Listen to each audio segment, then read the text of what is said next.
Too much practice. Hello everyone, my name is Nathan. I look a little bit different today because I've dressed up for World Book Day. Can you tell who I am? I am a character from my favourite book in the whole world. It's called Matilda by Roald Dahl. Maybe you've heard the story, or maybe you've even seen the film. It is my favourite story since I was a little boy. And I am the character Miss Trunchbull. She's the head teacher at the school that Matilda goes to. And she is very, very scary. She's not like Katrina at all. She's a very, very scary and not very nice head teacher. And anyway, there's a bit in the story that I'm going to read to you, which is where Matilda and her friend Lavender are on the playground, and then the Trunchbull comes out and something amazing happens. Matilda and Lavender glanced round and saw the gigantic figure of Miss Trunchbull advancing through the crowd of boys and girls with menacing strides. The children drew back hastily to let her through, and her progress across the playground was like that of Moses going through the Red Sea when the waters parted. A formidable figure she was too, in her belted smock and her green breeches. Below the knees, her calf muscles stood out like grapefruits inside her stockings. "Amanda Thrip!"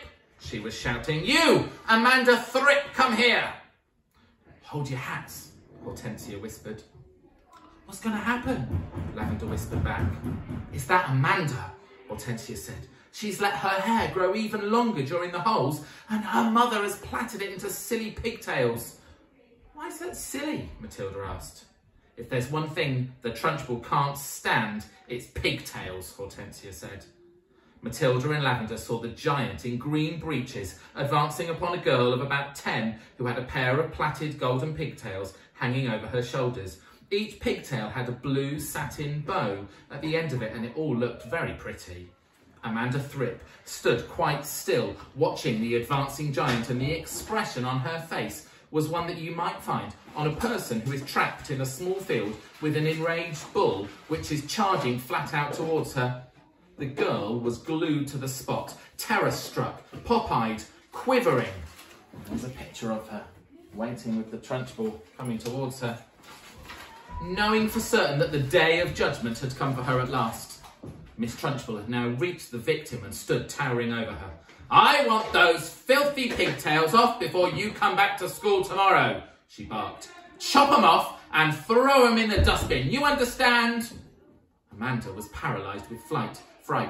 She managed to stutter. My mummy likes them. She plaits them for me every morning." "Your mummy's a twit!" The Trunchbull bellowed. She pointed a finger the size of a salami at the child's head and shouted, "You look like a rat with a tail coming out of its head."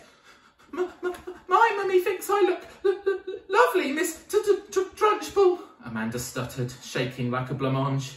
"I don't give a tinker's toot what your mummy thinks," the Trunchbull yelled, and with that she lunged forward and grabbed hold of Amanda's pigtails in her right fist and lifted the girl clean off the ground. And then she started swinging her round and round her head, faster and faster, and Amanda was screaming and the Trunchbull was yelling, "I'll give you pigtails, you little rat!" "It's just like the Olympics," Hortensia murmured. "She's getting up speed now, just like she does with the hammer. 10 to 1 she's going to throw her." And now the Trunchbull was leaning back against the weight of the whirling girl and pivoting expertly on her toes, spinning round and round, and soon Amanda Thrip was travelling so fast she became like a blur, and suddenly, with a massive grunt, the Trunchbull let go of the pigtails and Amanda went sailing like a rocket right over the wire fence of the playground and high up into the sky.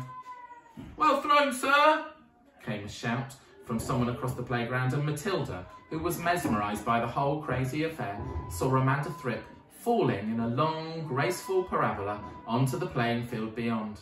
She landed on the grass and bounced 3 times and finally came to a rest. And then amazingly she sat up. She looked a little bit dazed, and who could blame her, but after a minute or so she was on her feet again and tottering back towards the playground. The Trunchbull stood in the playground dusting off her hands.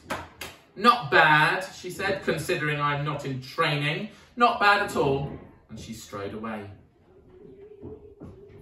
And that was part of the chapter where the Trunchbull throws Amanda Thripp over the fence. And then she ends up falling and landing like that. That's my favourite story from Matilda by Roald Dahl. Check it out if you can. Thanks for watching. Bye.